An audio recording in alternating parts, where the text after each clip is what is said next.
नमस्कार, बहुत स्वागत है आप सबका। मैं हूं पुनीत पाठक और दिन भर की प्रदेश की बड़ी खबरें विस्तार से बताएंगे। प्रधानमंत्री नरेंद्र मोदी ने आज देश भर में कई राज्यों के मुख्यमंत्री के साथ बैठक की है। इस बैठक में मध्य प्रदेश के मुख्यमंत्री शिवराज सिंह चौहान भी वीडियो कॉन्फ्रेंसिंग के जरिए शामिल हुए। प्रधानमंत्री ने कोरोना को लेकर स्थिति की समीक्षा की। इसके अलावा वैक्सीन से जुड़े तमाम सवालों के जवाब दिए। वैक्सीन वितरण की रणनीति कैसी हो, इस पर केंद्र की तैयारी और राज्यों के प्रस्ताव पर भी बातचीत की। वर्चुअल मीटिंग के माध्यम से ये बैठक 2 चरणों में हुई है। पहले चरण में प्रधानमंत्री ने उन 8 राज्यों के मुख्यमंत्रियों से बात की जहां कोरोना का कहर सबसे ज़्यादा इस वक्त देश में है। फिर दोपहर के बाद में बचे हुए राज्यों की स्थिति पर बातचीत की गई। प्रधानमंत्री के साथ चर्चा में सीएम शिवराज ने कहा कि मध्य प्रदेश में कोरोना वैक्सीन आने के बाद कोल्ड चेन, टीकाकरण के लिए मुख्य सचिव की अध्यक्षता में कमेटी, इन सब की तैयारी हो चुकी है।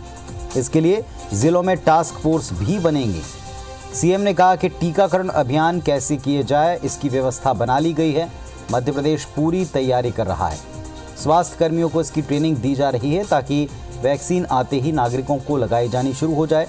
प्रदेश में कोरोना वैक्सीन के लिए ह्यूमन ट्रायल शुरू हो चुके हैं।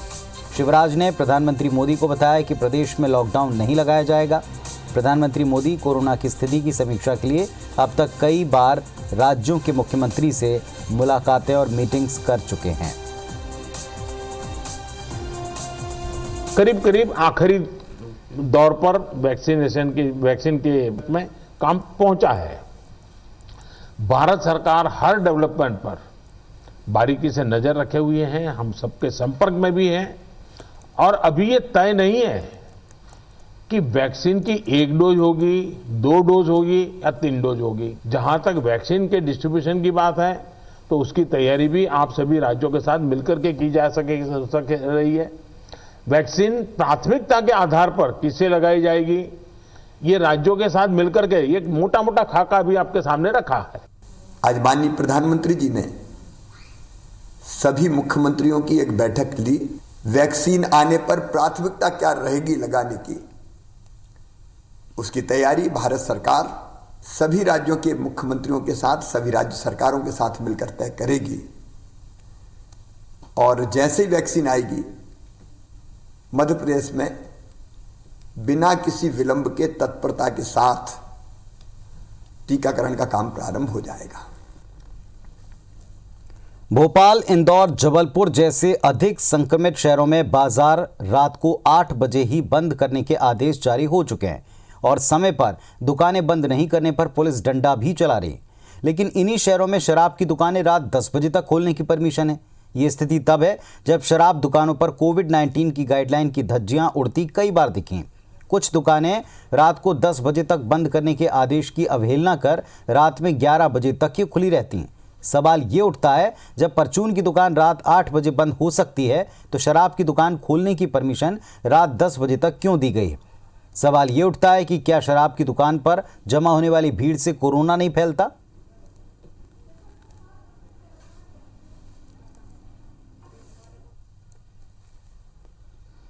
और हमारे सहयोगी राकेश चतुर्वेदी इस वक्त हमारे साथ में लाइव जुड़ रहे हैं। सीधे उनका रुख करते हैं। राकेश, कोरोना को लेकर जो अपडेट मिले हैं, जिस पर आज प्रधानमंत्री और मुख्यमंत्रियों की मुलाकात हुई, मुख्यमंत्री ने भी अपनी बात रखी।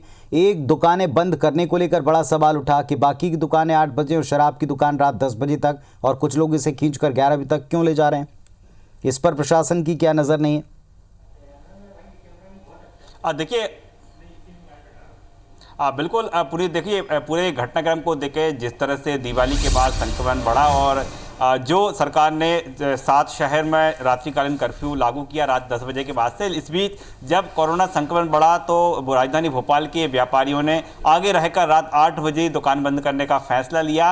हालांकि व्यापारी जो है आगे रहकर रात 8 बजे तक दुकान बंद करने का फैसला ले चुके थे, लेकिन प्रशासन ने फिर इंदौर, भोपाल और जबलपुर में आदेश जारी किया कि जो दुकानें हैं अनिवार्य रूप से 8 बजे तक बंद की जाएंगी। लेकिन बड़ा सवाल यह है, तमाम जो दुकानें हैं, तमाम बाजार हैं, चाहे हम शराब सराफा की बात करें, कपड़ा की बात करें, या फिर जो दूसरे मुख्य बाजारों की बात करें, उनको डंडा मारकर यानी कह सकते हैं कि अनिवार्य रूप से रात 8 बजे तक बंद करने के आदेश जारी कर दिए गए हैं। लेकिन बड़ा सवाल यह है कि हम देख पाए, चाहे हम राजधानी भोपाल की सड़कों पर देखें या फिर इंदौर शहर में देखें, जो शराब की दुकानें हैं वो रात में 10 से 11 बजे तक भी खुली नजर आ रही हैं और बाकायदा जो है इन पर कोई प्रतिबंध जारी नहीं किया गया। जो सरकारी आदेश की बात माने तो इन शहरों में जो सरकारी आदेश है रात 10 बजे तक शराब की दुकानें खोलने का आदेश है और कई दुकानें तो ऐसी हैं जो कि इस समय से अधिक समय तक यानी रात में 11 बजे तक खुली हुई नजर आ रही है। और हम देख पा रहे हैं तमाम जो शहर हैं वहां पर जो रात बजे हम 10 बजे यदि हम इन शराब की दुकानों के बाहर का नजारा देखें, रात 9 बजे देखें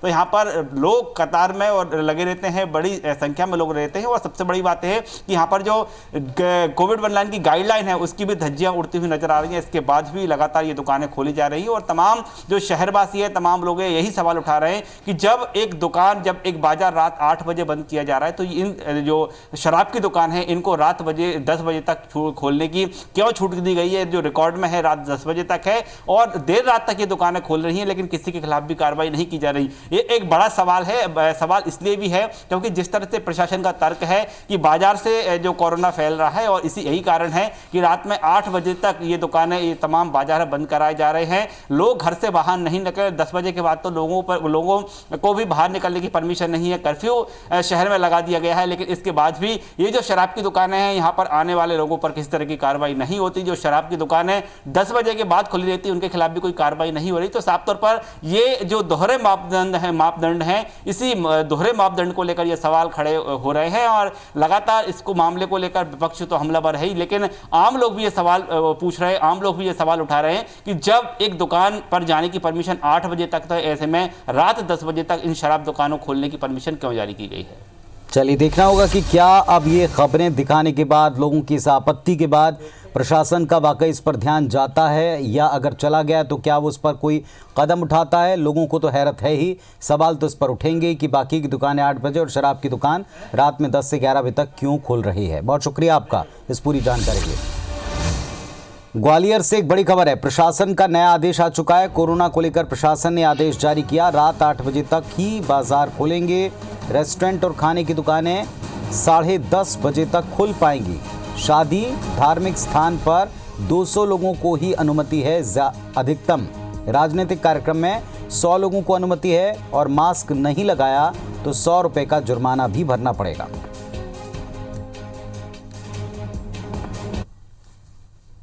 चलिए अब बात उस विवाद की जो लगातार सुर्खियों में है। फिल्म मेकर मीरा नायर की web series a suitable boy के आपत्तिजनक दृश्य के मामले में मध्य प्रदेश सरकार ने एक बड़ा फैसला कर लिया है। मध्य प्रदेश सरकार ने फिल्मों की शूटिंग के लिए जिला स्तर पर निगरानी समिति बनाने का निर्णय लिया है। अब कोई भी film, serial, short film, web series जब कभी प्रदेश में शूट होगी तो कैमरे के साथ सरकारी कैमरा भी चलेगा। अनुमति और फिल्मांकन से जुड़े सारे मामले ये समिति देखेगी। इसमें अनुविभाग स्तर के अफसर कर्मचारी शामिल होंगे। यदि कोई संवाद या फिल्मांकन आपत्तिजनक, स्थानीय या धार्मिक या ऐतिहासिकता को ठेस पहुंचाने वाला होता है तो तत्काल फिल्म की शूटिंग निरस्त करने का निर्णय भी लिया जा सकता है।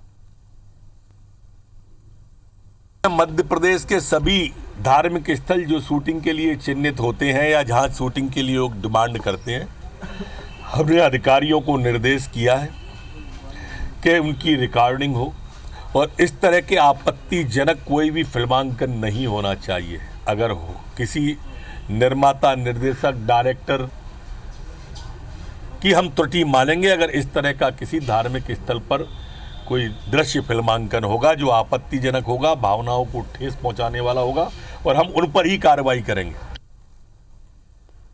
मध्य प्रदेश में पुलिस भर्ती परीक्षा देने वाली महिला उम्मीदवारों को लंबाई में 3 सेंटीमीटर की छूट देने का फैसला शिवराज सरकार ने किया है। महिला उम्मीदवारों की ऊंचाई पहले 158 सेंटीमीटर होनी आवश्यक थी, लेकिन अब इसे घटाकर 3 सेंटीमीटर कम कर दिया गया है। सरकार ने महिला उम्मीदवारों की ऊंचाई हाइट 155 सेंटीमीटर रखने का फैसला किया है। गृह मंत्री नरोत्तम मिश्रा ने बताया कि हाल ही में उनसे पुलिस मुख्यालय में आरक्षक भर्ती की तैयारी कर रही महिला उम्मीदवारों ने मुलाकात कर भर्ती प्रक्रिया में अधिकतम ऊंचाई के पैमाने को कम करने की मांग रखी थी। डीजीपी विवेक जौहरी को महिला उम्मीदवारों की मांग को लेकर रिपोर्ट तैयार करने के निर्देश इसके बाद दिए गए। पुलिस महकमे की अनुशंसा पर गृह मंत्री नरोत्तम मिश्रा ने इसकी घोषणा कर दी है।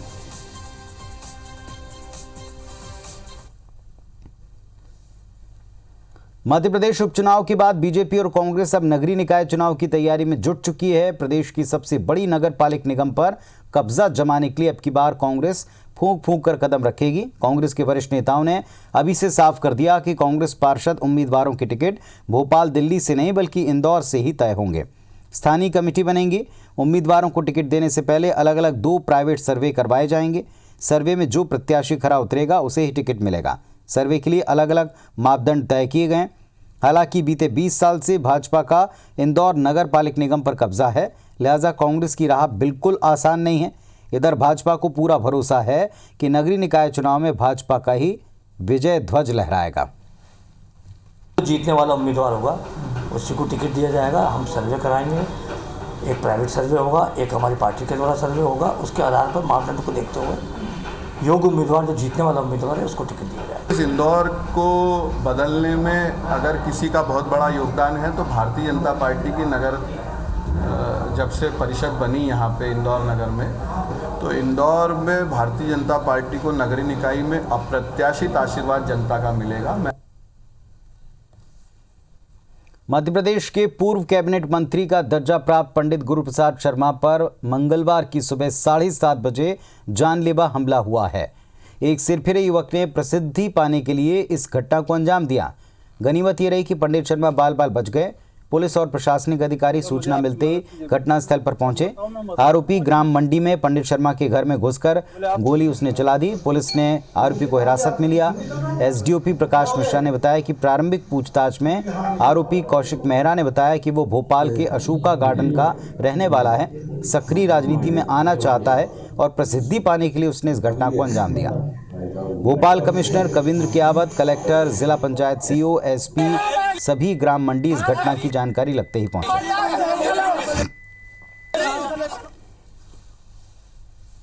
आरोपी युवक है और पुलिस की गिरफ्त में है, जो इसके द्वारा एयर गन का छोटा स्वरूप प्रयोग किया गया था, वो भी पुलिस के कब्जे में है। उसके जिस तरह से भौतिक साक्ष्य संग्रहण करना चाहिए वो कर लिए गए। ये तो आज तक कभी किसी से ना झगड़ा हुआ, ना कोई रिश्ता है इतने लंबे राजनीतिक जीवन में, कभी किसी ने तू नहीं कहा मुझसे। समझ में नहीं आया आखिर उसका इंटेंशन क्या था। वो आया और अकस्मात। धार जिले के नर्मदा नगर में एक सिरफिरे प्रेमी ने अपनी प्रेमिका को गोली मार दी और इसके बाद उसने खुद भी गोली मार ली। पूरा मामला धार जिले के नर्मदा नगर का है, जहां करण ठाकुर नाम के युवक ने अपनी प्रेमिका को गोली मारी। बताया जा रहा है कि लड़की पुलिस विभाग में राजगढ़ जिले में कांस्टेबल पद पर पदस्थ है और हाल ही में उसकी शादी होने वाली थी। लड़की की शादी की खबर से नाराज करण ने आज सुबह इस वारदात को अंजाम दिया। युवती जब कुछ निजी काम से बड़वानी की तरफ जा रही थी तो खंडवा बड़ौदा मार्ग पर गणपुर चौकड़ी के पास बीच रोड पर करण ठाकुर ने युवती पर गोली चला दी, खुद भी अपने ऊपर फायर किया। घटना के बाद गोली की आवाज़ सुनकर बीच रास्ते पर वाहनों की लंबी कतार लग गई। दोनों घायलों को गंभीर अवस्था में बड़वानी जिला अस्पताल रेफर किया। दोनों की हालत गंभीर बताई जा रही है। पुलिस ने वारदात वाली जगह से हथियार बरामद कर लिए हैं। पल्लवी नामक लड़की को करण नामक लड़के ने, जो कि दोनों नर्मदा नगर के रहने वाले हैं, गोली मारी है और गोली उसके गर्दन के पास लगी है। गोली मारने के पश्चात करण के द्वारा स्वयं भी अपने सीने के ऊपर गोली मारी है। लड़की की कहीं और सगाई और शादी होने वाली थी, ये प्राथमिक रूप से जानकारी में आई है। लड़के के खिलाफ 307, 2527 आर्म्स एक्ट और एट्रोसिटी के अंतर्गत प्रकरण पंजीबद्ध किया गया है। श्योपुर से एक बड़ी खबर है। 3 लोगों की मौत की खबर मिल रही है। ट्रक ने बाइक सवारों को टक्कर मार दी। हादसा हुआ जिसमें 3 लोगों की जान चली गई। मानपुर थाने के बगडुआ गांव में यह हादसा हुआ है। बड़ी खबर आपको बता दें, श्योपुर से 3 लोगों की मौत हो गई। ट्रक ने बाइक को टक्कर मार दी। हादसे में 3 लोगों की जान चली गई है। मानपुर थाने के बगडुआ गांव में हादसा हुआ है। ग्वालियर जिले में मानवता को शर्मसार करने वाला एक वीडियो सामने आया। शहर की सबसे खूबसूरत रोड थीम रोड पर एक मानसिक विक्षिप्त महिला को खंबे से बांध दिया गया। इस वीडियो में महिला के पैर पर प्लास्टर चढ़ा हुआ दिख रहा है। बावजूद इसके लोगों ने महिला को खंबे से बांधा हुआ है। यह अमानवीयता की हद पार करने वाला एक दृश्य था। वीडियो में महिला भी दर्द से कराहती नजर आई। जैसी जानकारी प्रशासन को मिली, तुरंत अमला महिला के पास पहुंचा, उसे अस्पताल में भर्ती किया। पीड़ित महिला की जिम्मेदारी महिला एवं बाल विकास अधिकारी को सौंपी गई है। महिला एवं बाल विकास अधिकारी राजीव सिंह ने महिला को जय आरोग्य अस्पताल के वन स्टॉप सेंटर में भर्ती करा दिया है। जानकारी के मुताबिक महिला सागर जिले की रहने वाली है। सड़क की ओर भाग रही थी, लिहाजा उसे बांध दिया गया। अब अधिकारी इस बात की जांच में जुटे हैं कि महिला को आखिर किसने और क्यों ऐसे बांध कर छोड़ा।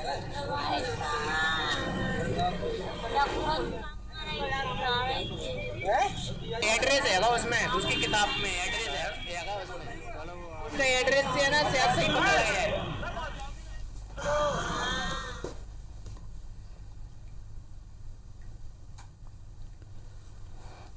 पूर्वोत्तर के राज्य गुवाहाटी के लोग अब मालवा की प्याज का स्वाद चख पाएंगे और इसके लिए पश्चिम मध्य रेलवे ने अपनी पहली किसान ट्रेन शुरू कर दी। इंदौर के लक्ष्मीबाई नगर रेलवे स्टेशन से गुवाहाटी के लिए मंगलवार को ये ट्रेन रवाना हुई।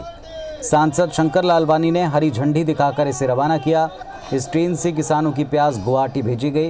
ये ट्रेन बुधवार को 2 बजे गुवाहाटी पहुंचेगी। खास बात ये कि रेलवे ने किसानों को 50% की छूट दी है। भारतीय रेलवे ने किसानों की उपज और उत्पादन को एक स्थान से दूसरे स्थान तक पहुंचाने के लिए सस्ता और अच्छा साधन उपलब्ध करवाया है।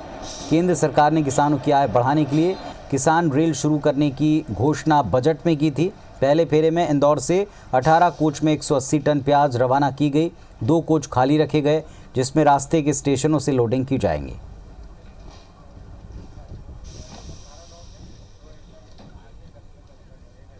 मतलब यह है कि कोई भी किसान अपने किसी भी उत्पादन को अच्छे मूल्यों पे कहीं भी बेच सकता है।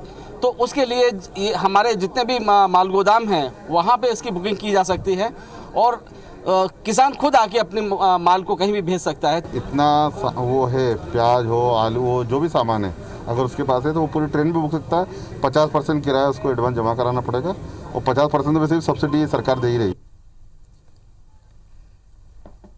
इस बुलेटिन में फिलहाल इतना ही। खबरों अपडेट्स के लिए आप देखते रहिए IBC 24। नमस्कार।